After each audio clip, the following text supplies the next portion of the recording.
Hey everyone, how's it going? Welcome back to Let's Play Cuphead. We're gonna make a quick stop in Pork Rind's Emporium and pick up a couple of things. We have 7 coins to spend. We should be able to get at least 2 things. Let's get Roundabout, that's the boomerang shot, and... yeah, we'll grab the heart piece, because then we can just get coffee later on. Probably not gonna be seeing the extra hit of life in action. Mainly because it reduces your damage output. I think it's a perfectly valid choice for a charm. Harumph. Yeah, monkey's uncle. I'm gonna put my moolah in the bank. Love this guy. I think the extra hit of health is a perfectly valid choice in exchange for the minor drop-off in damage, but it's not really a necessity if you have already played through the game once. But if you're just learning it, I think that extra little bit of cushion is actually really useful. This match will get red and we're just gonna pick that up anyway, since we will eventually be emptying his shop. There are just enough coins in the game, including all the secret ones, to grab everything in Pork Rind shop. By the way, those were Ryu and Ken's intros, or either their intros or their taunts from Third Strike that the Frog Brothers were doing in the beginning. And they have the same color theme as Ryu and Ken. Whoops. I don't like where I'm positioned, right? Yeah, the smoke dash just kind of barely saved me. I like being a little bit closer to the one on the left when they do that. That way you can just let him kind of blow you backwards out of range, or out of like the trajectory of the projectiles. Now I'll move on to Phase 3. Oh, that's so good. I love these two. I adore this boss's animations in the background. Like the fly lady who's cheering with both arms. She's the hypest.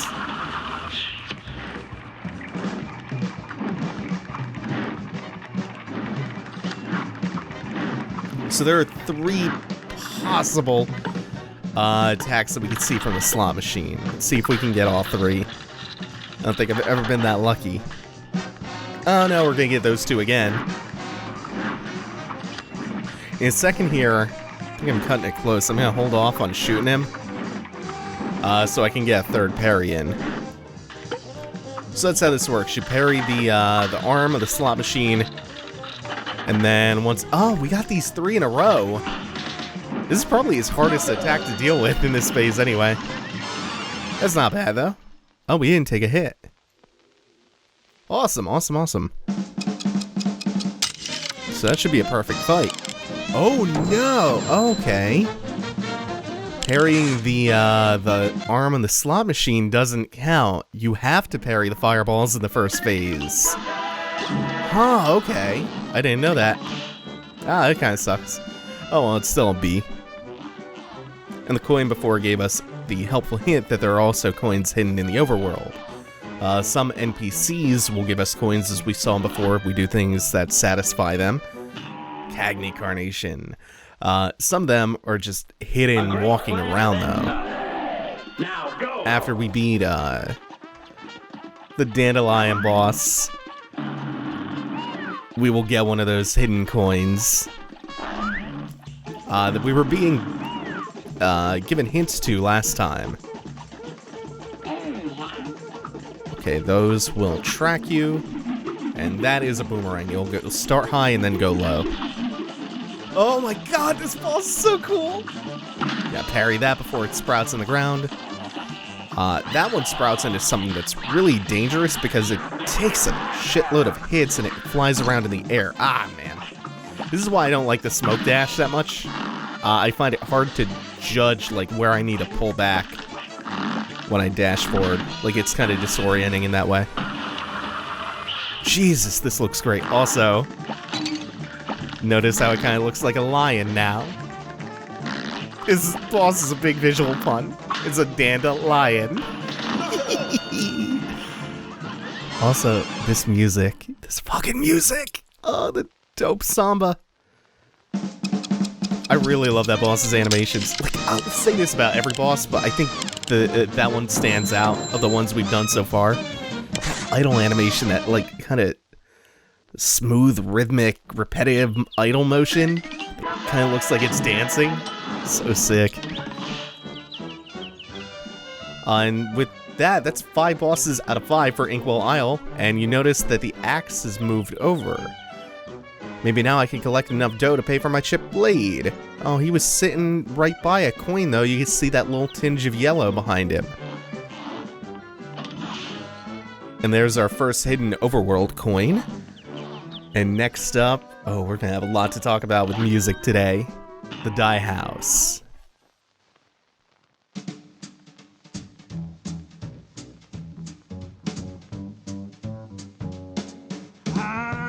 Mr. King Dice, I'm the gamest in the land. I never play nice, I'm the devil's right-hand man. I can't let you pass, cause you ain't done everything. Bring me those contracts, come on, bring them to the king. If you haven't finished your task, haven't worked assiduously, no, I cannot let you pass. Don't you mess with me. Don't mess with King Dice. Don't mess with me. Don't mess with King Dice. Don't mess with me.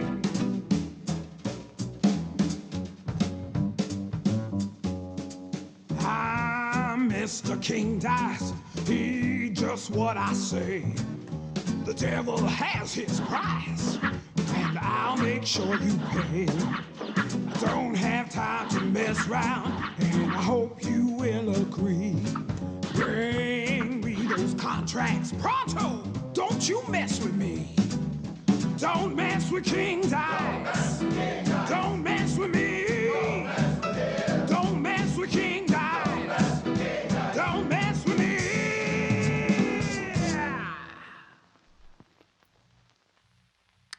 Oh my god, I love that song so much. Looks like you really put the kibosh on them debtors. This is a 10 out of 10 game. That is a 12 out of 10 song. It's so fucking good. Guys, hang on. Thank the stars I caught up with you. I believe I found a way out of this mess you're in. Jesus, I love that song so much. Hot dog, you have? Your strength is growing. You'll soon be a match for that no-good King Dice and maybe even the devil himself. Golly, do you really think? I do, but you'll never get close to the devil unless you already have those soul contracts in hand. Only then will you get a chance to turn the tables on that fiend, so when the time comes, do the right thing.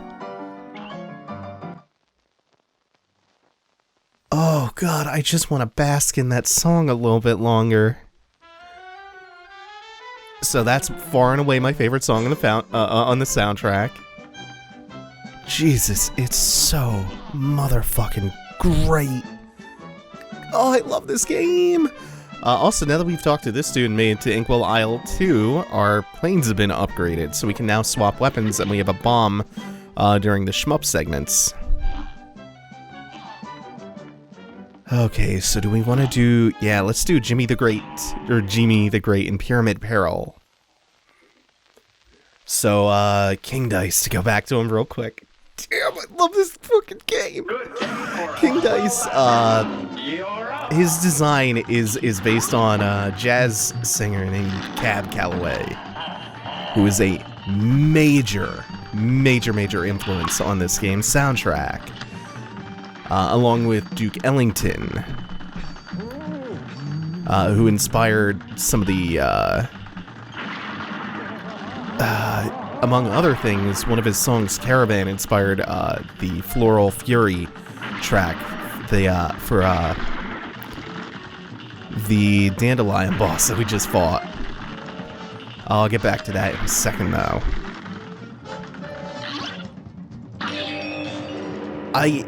Oh my god, I think Cuphead has my favorite soundtrack of the year, which is, I'm just gonna go right through this, which is an insane statement for a year which also has a super giant game. Ah, fuck.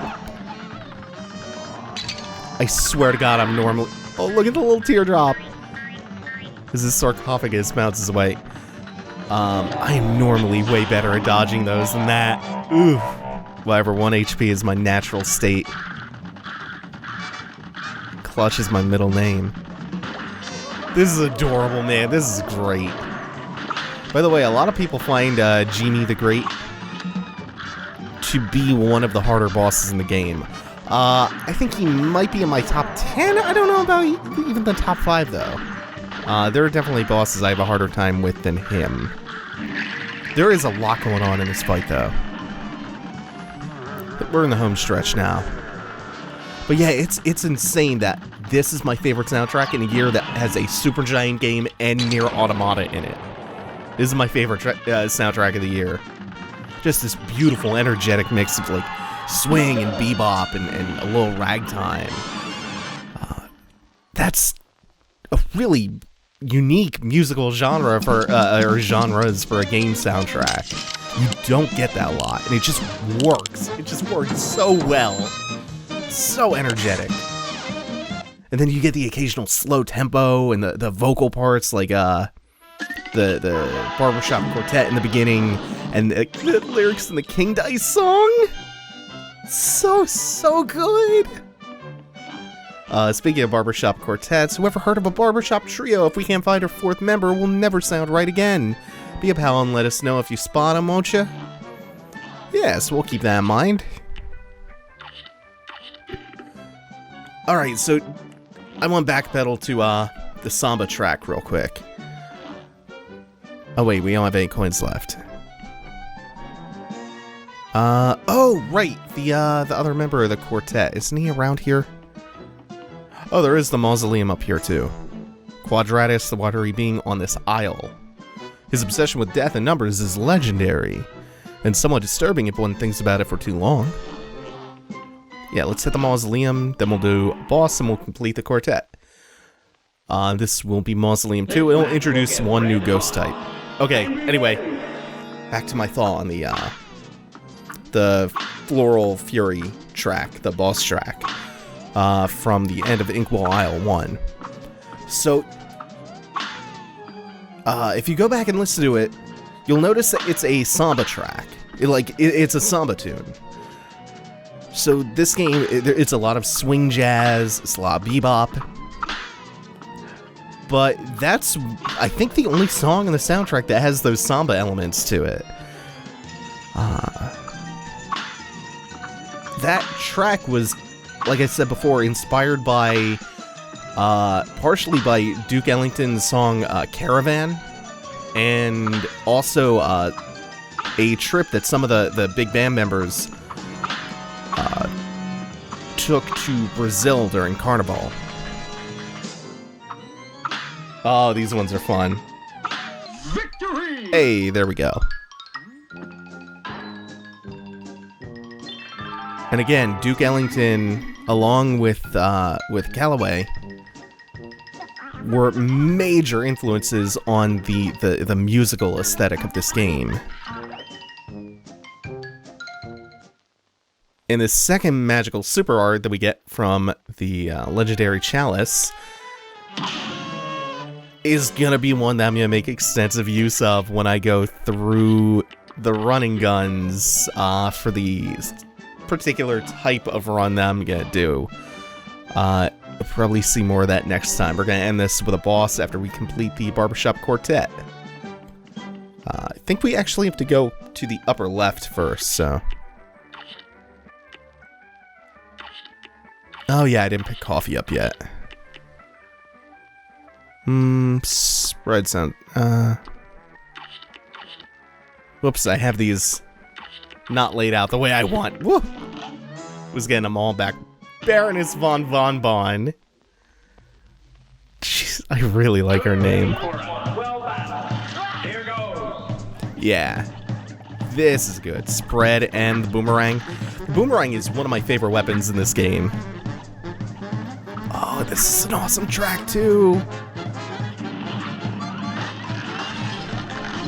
I mean, there really is not a single bad track on this whole soundtrack, so... Just like with, me extolling the virtues of how beautiful this game is. Every single new boss that we come across. You're also going to hear that refrain a lot. Like, oh, this sounds so good. This looks so good. I think this is an especially gorgeous fight. Plus, you really have to watch out for these little jelly bean men. There's 5 different candy-themed bosses or sweets-themed mini-bosses that she can send after you. In one fight, you'll face a maximum of 3 of them, though.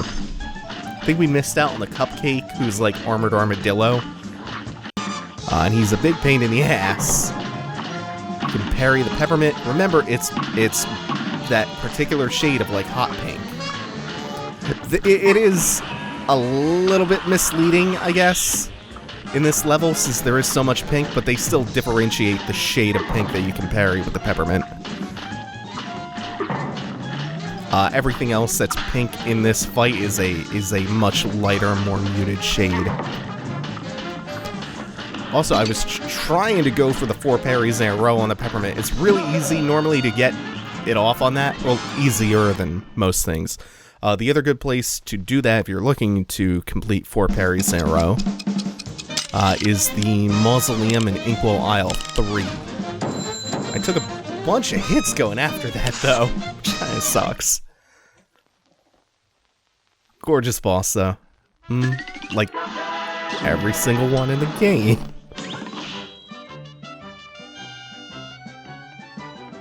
Yeah, okay, he's in the top left here. He's right behind the tent, hiding in the bushes. Last, I thought I'd never see another living soul again. Lost my way while searching for coins. No one has money for haircuts these days thanks to that blasted casino. Well, I'd better get back to my pals in the Quartet. You can't catch me unless you take a shortcut. That's what some punk kids did last week. It was the only way they could have beaten me to the rides. Say, maybe you could show me where the shortcut is around here. Yeah, every level has a hidden shortcut, like so. In this case, you can take a shortcut behind the mountains. And this will connect the dragon boss on the tower here, which we'll probably be seeing next time, to the... Well, you see it's a birdhouse, so the bird boss. They say juggling is a bit like parrying. Though at first... Wait, tough at first, but soon you can string them together swimmingly. Hoping to get 4 someday. 4 in a row. Yeah, that'd be something, wouldn't it? And notice the balls that he is juggling. The color is pink, corresponding to parrying. And he drops a pretty big hint that if you come back to him after you have done 4 parries in a row, he might have something for you. Same with this NPC who just wanted a shortcut shown to her. Once you take that shortcut and come back to her, she gives you that gold coin. Now let's go see how the Quartet sounds. You did it, we're a Quartet once more. Gee, you must have run yourself ragged tracking him down.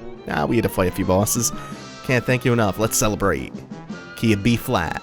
It's nice to rest your eyes and maybe go outside. Grab a book and get some air. So what are you waiting for? Why not take a quick break? Tune the radio. There's chores to do, there's leaves to rake. Strum the old banjo. You can practice your Lindy Hop. And maybe later sing with your barbershop. Why not take a little quick break and come back for more? Or then come back for more. Or please come back for more. Is this game not the most sublime, most charming thing in the world? Come on, how can you play this and not just constantly have an ear-to-ear banana grin? I adore this game. I adore this game so goddamn much. Thank you all for watching. Take it easy. Have a good one, y'all.